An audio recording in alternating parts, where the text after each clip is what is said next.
Barak, Yahweh, Alam, Shalom, righteous family. Welcome back to True Talk, California love. California, no doubt about it. It's the city of Compton. Keep jumping, jumping. I think that's how I go. Hadn't heard it in a while. But California love. And I want to talk to my Californians, however you say it, and mostly to my Hebrews in California. You know, the Negroes, the African Americans, the blacks, the colors, the they used to call us niggers, call us monkey coons. You know, the ones that are gang banging, the ones that take up the less population in California. Because I didn't know, I found out that the Mexicans outnumber the black people in California, period, but especially in LA, about 10, 15 to 1.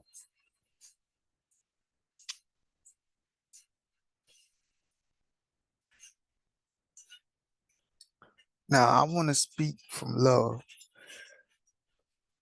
And if you feel like I'm tearing y'all down, it's only to build y'all back up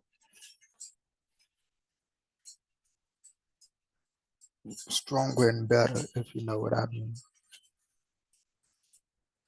It's like a house. When you got a house that's unstable, that you really, everything in there is rotten, the boards is rotten, and they just need to be redone, but it's too far gone.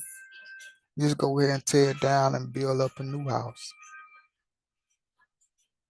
You can build up a house just like it, but a little better. You can add more rooms to it,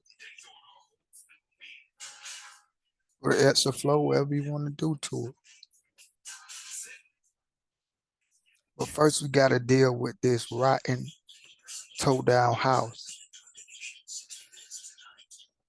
And it's this gang culture that started in LA, that's dominant in LA, and basically continue to influence and run not only LA, well, yeah, run LA, but it influenced the world.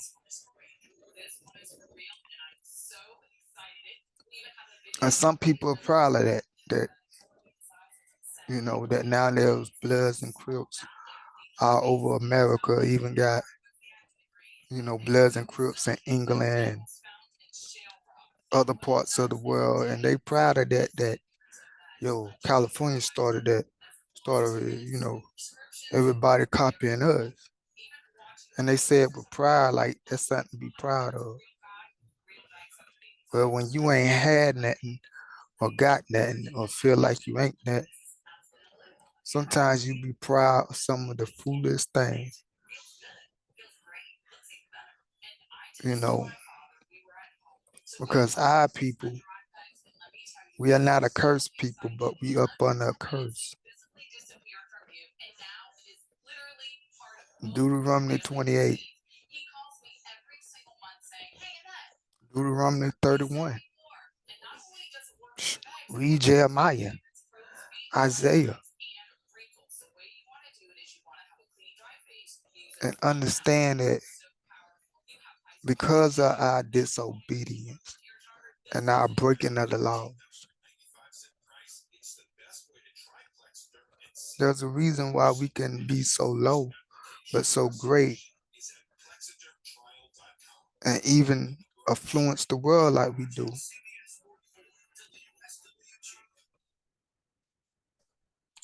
But the gang culture,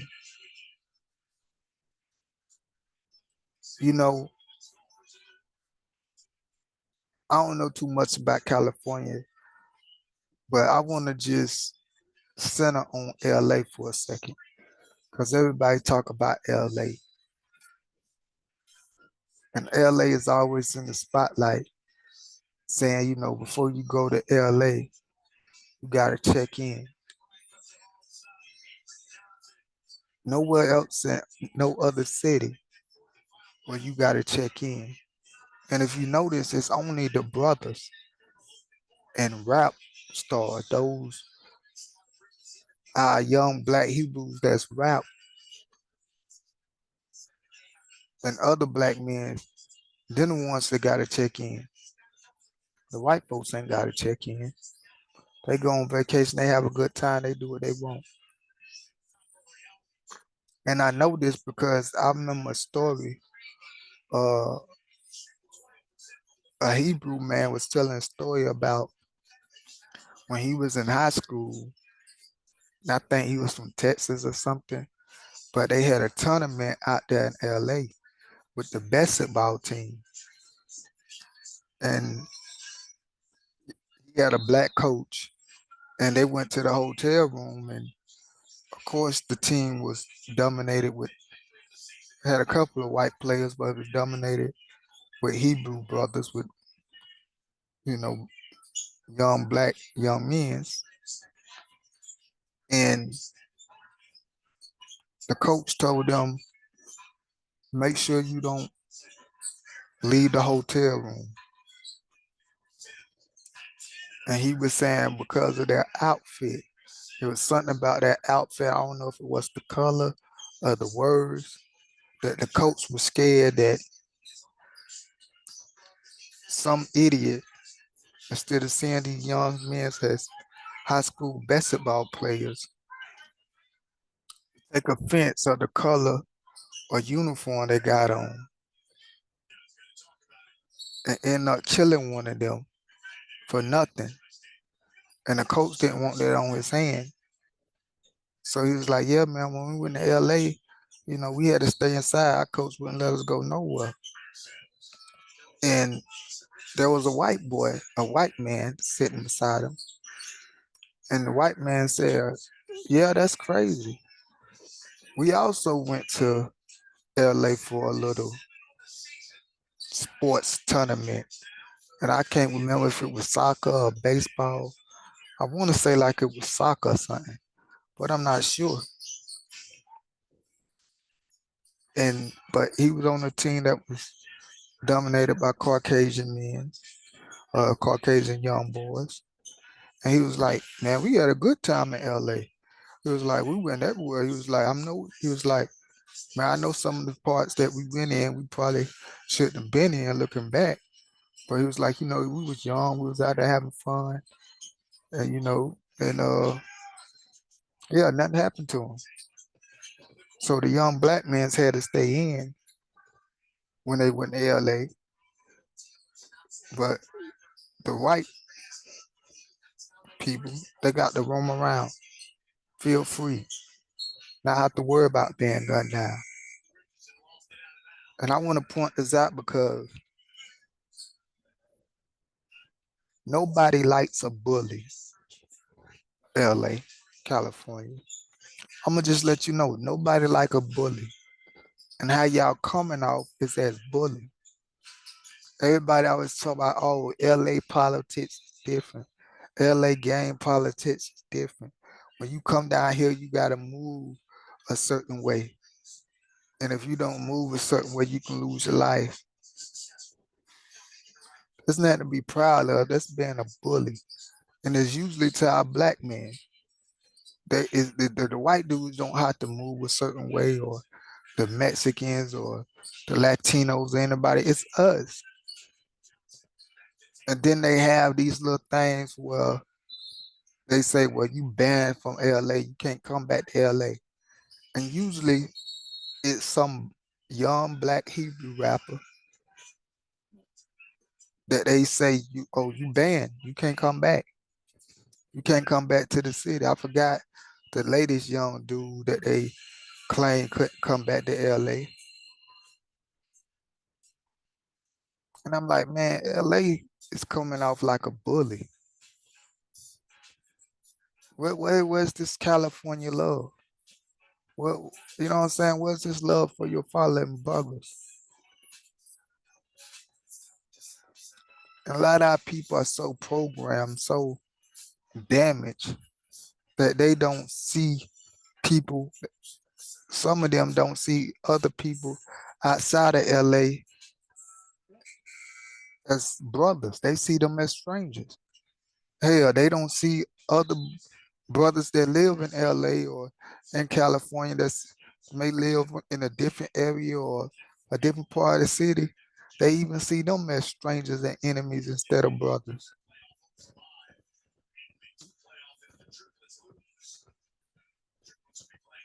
Oh, LA politics different. See, y'all just don't understand the gang culture. Look, I was affiliated with Blood, and I'm not saying I'm all about gang culture, know all about gang culture. Cause first thing the Most High made me realize, cause I know the excitement, I know how I feel. I was caught up in it, but when the Most High really woke me up and brought me out of it, I seen how foolish it was.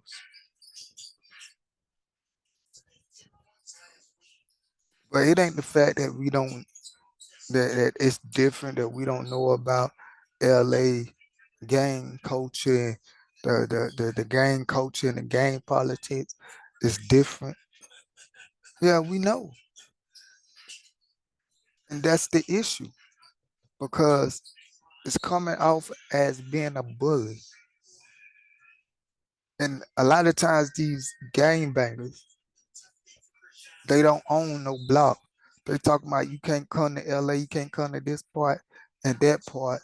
And I promise you, they don't own one street, hadn't laid down not one, hadn't put up not one sign.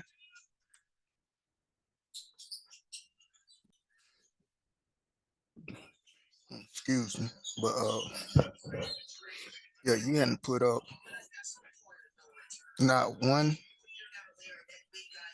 stoplight, hadn't got not one concrete and built not one road, hadn't built one building. Probably don't even own the house that you in. You probably renting, or I know how it is. How your family, your great granny been in Section 8, and then your mama get on Section 8, and now your old lady on Section 8 for generations. Y'all been in the projects.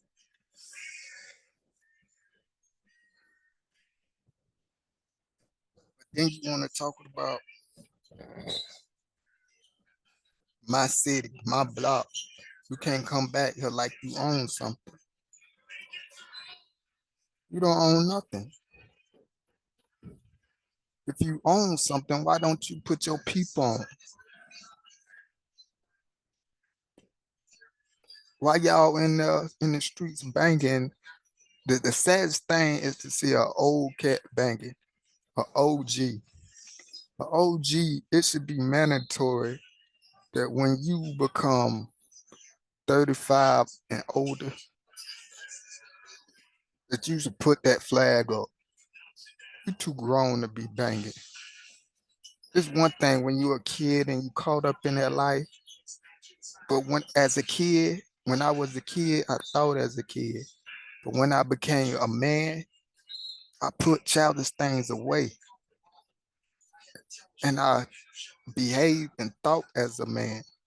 A lot of y'all still in that boy mindset, 48, 50, never grew up and spent most of your life in prison, and you got out still acting like you 19 to 20, still acting like the age that you got locked up and went away, talking about your OG instead of helping and being a real role model, a real OG, a real somebody that the youth can look up to and can be guided the right way. Y'all perpetuate this gang banging and gangster stuff. Y'all promote it and continue circulating it. Got YouTube getting famous off being a gangster off YouTube. Oh, acts about me. It's funny because all y'all OGs, what if you from California, New York, Florida, Chicago, it don't matter where you from. All y'all that be on there talking acts about me. Everybody know me. Negro, we don't know you. You're not as famous as you think you are. Wherever hood you was at in California or New York, wherever hood you was at and you was doing your thing, those Negroes around the way may know you. But once you get locked up and a couple generations pass, nobody know you, not even in your own city like that. So what you think people around the world gonna know you? Like, see, that's the illusion. People really think they name be ranking buzz. What's the dude name that made a movie about Luke Frankens or whatever? Half of the world in the black community didn't know nothing about him. Now, uh, a small group in New York that was involved with all that and was around it, they knew about Luke Franken. But most people didn't know about it until they told his story and made a movie about it. All that dope he moved. Nobody knew about it because he made a movie. What's the dude, El Papo, Mexico? Nobody knew about him until America put him all on the news as the most wanted person and said that he was the biggest kingpin. And then when they finally, gunned him down or whatever, they had it all over the news. And that was a big story and people start making movies about it. But until then, nobody knew about him. It don't matter how much work you put in, how many people you kill, how many people that fear you where you from. Just an hour and 30 minutes out of your city, nobody knows your name. There's a whole nother world going on just 2 hours outside of where you from. And nobody cares about you or concerned about you. None of these little cat, King Von, Lil Dirt, nobody knew about them before they came rappers. They was just in Chicago killing one another before they got famous off their drill rap. But nobody knew them. And and the world was getting along without knowing them. So it just blow my mind with some of these OGs. They be getting heat and they be like, "That's about me." Everybody know about me. Everybody who? I stumble across this YouTube channel. I don't know you, and you don't know me.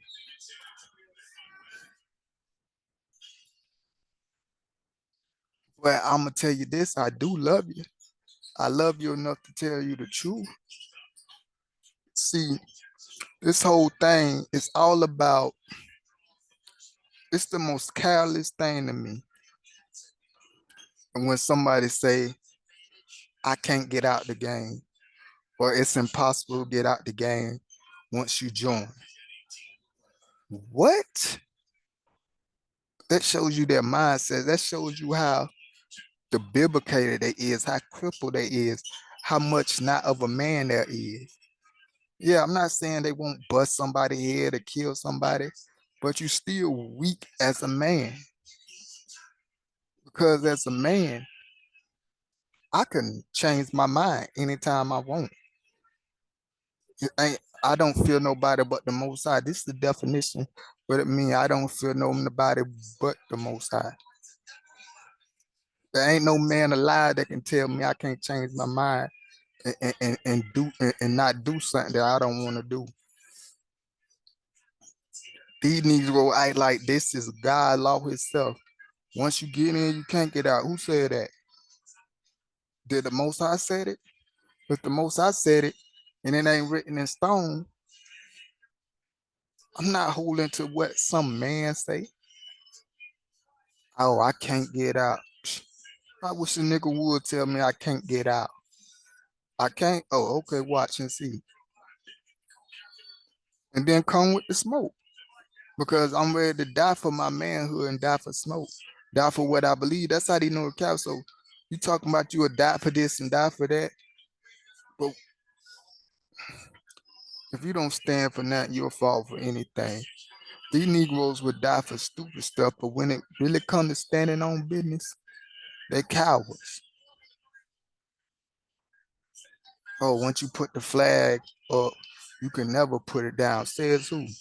If the Most High ain't said it, if I want to put the flag down, I think there was one OG that I heard said that, and I respected the hell out of him. He was like, yeah, they told me I couldn't put the flag down. I told him, shit, I'm a grown man. Just like I picked it up, I put it down. I was stupid for picking it up, and I didn't want to be involved with it. And I told the niggas if they want it, come get it. And guess what? Ain't nobody done nothing to him because they knew he wasn't weak. They knew he wasn't a cow, and they knew that he mean business. He really put down business when he was a part of it, and they know he was real serious about it. But he kept that same energy. When I put it down, I said, I'm gonna put it down. If y'all want to come for me, come. Y'all know who I am. Y'all know how I get down. And nobody came from him because y'all niggas so. I'm not gonna say the word, but because you know when certain people smell fear or know that you scared or know that you can be you can fold, they gonna try you like that because they're a coward themselves. I remember when I was locked up, I was young, and I thank the Most High for teaching me life lessons, for putting me in different situations and predicament and letting me see things. And we were having this conversation. It was something that went down, and somebody got in a fight, and it was just a whole bunch of things going down, and half of the dome was arguing about what's acceptable and what's not acceptable. And a couple people got up and they said their case. And they was like, man, shit, look at here.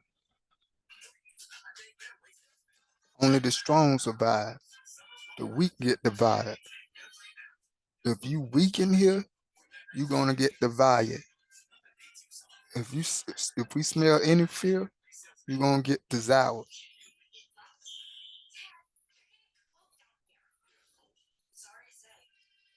And then I was with the other group. It was just a small bit of us, but we was like, nah, look, that's cowardly. We supposed to protect the weak. If you know the nigga can't fight, why would you fight him? If the nigga don't want to fight, why would you fight him? If you done beat him up 20 times before and he's scared of you, why you still beating up and taking his stuff? But when Joe Badass come around, you fold, and you talking about only the strong survive. Really, you being a coward because you preying on the weak. You preying on those that are scared and those that are cowardly and those that you can be, but you're not gonna try somebody that's gonna try you back. You're not gonna come with that same energy. If you're not gonna come with that same energy with everybody, then don't come at all because that's cowardly.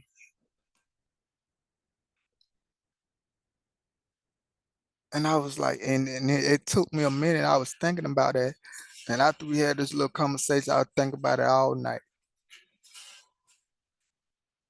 Are we supposed to protect the weak or murder and destroy them? If somebody's scared and a coward, do I supposed to take his shit and his food and beat him up and take advantage of him? Or because I know that he's scared and coward, I'm supposed to leave him alone and not be a bully?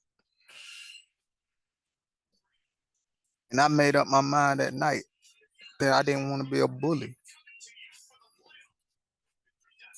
that I didn't want to go around mistreating people just because I know I can beat them or get away with it. That I'm going to treat everybody with the same respect until you get out of line, and then we'll deal with it as men. Whatever come after that, come. See, there's some people that live by morals and codes, and there's other people that live by other morals and codes. It's not really morals and codes at all. And the world is full of those people that is loyal to some, or how can I say, loyal to few and unloyal to many. You got a lot of people that operate like that, and they think it's acceptable. Just as long as it ain't my homeboy, my loved ones, then I do everybody else bad and wrong. And then there's others that only a few of us that when we are loyal, that's what it is. Ain't no sometimes in between. It's I'm loyal to you. And you are the ones that say they only loyal to a few or only be loyal to a few and disloyal to everybody else. When things hit the fan, it never fails because there was never loyalty in the first place. They end up turning state, end up turning feds, end up ratting, bringing the whole clique down. Hey, wasn't y'all the same that was running around bullying people, beating up the weak? Now the whole clique locked up because y'all all telling on one another.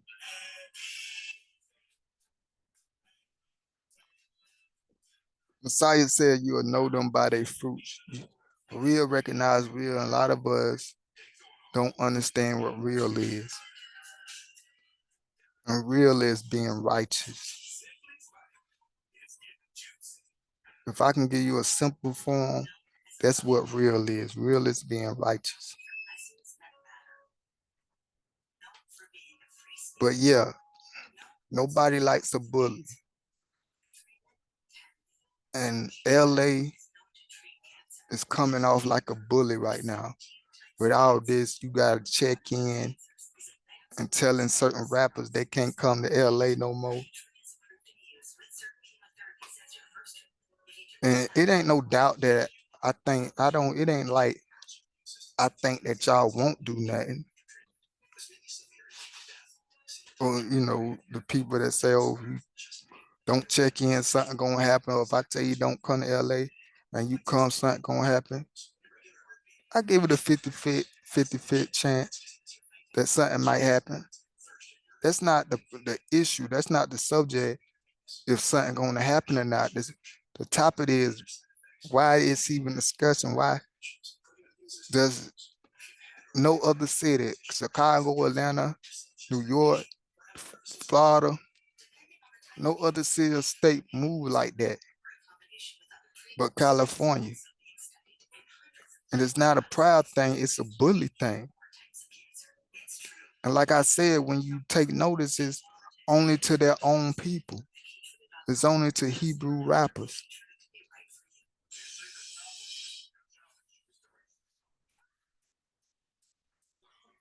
And you can tell, and when you have a city like that, you can tell the fakeness and the foolishness. You see what they done to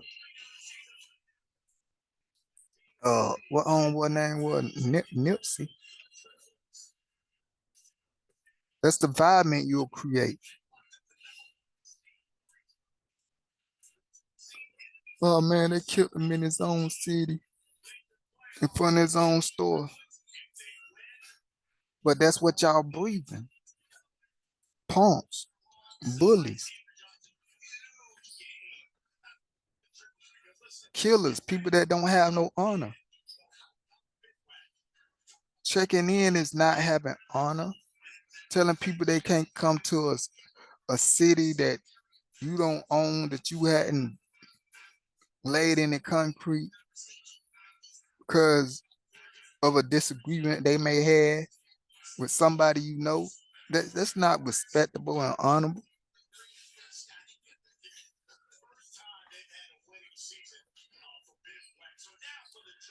I always say, man, when you got a city full of real Negroes, as we say, or real niggas, the murder rate is down because they know how to handle things like man.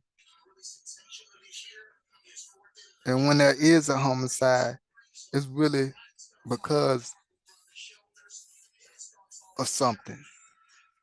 It ain't because he from 23 and I'm from 34. It ain't because he wear blue and I wear red.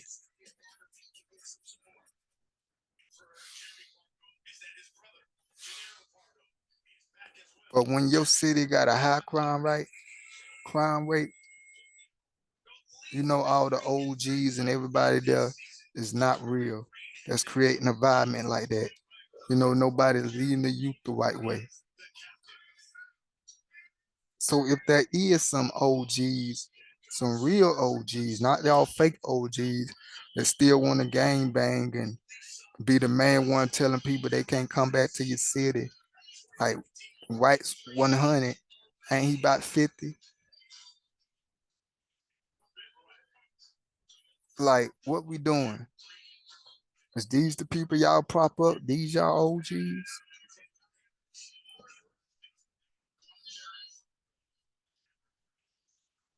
We gotta choose better who we gonna listen to and follow. But yeah, just want to come on here and say, LA, nobody likes a bully. You coming off like a bully.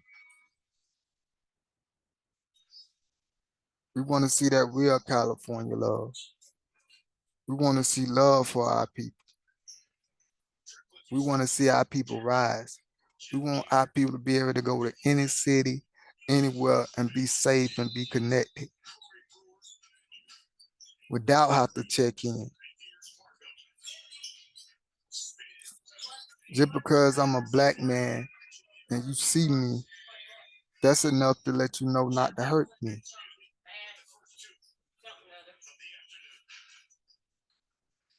Hope I made sense here today.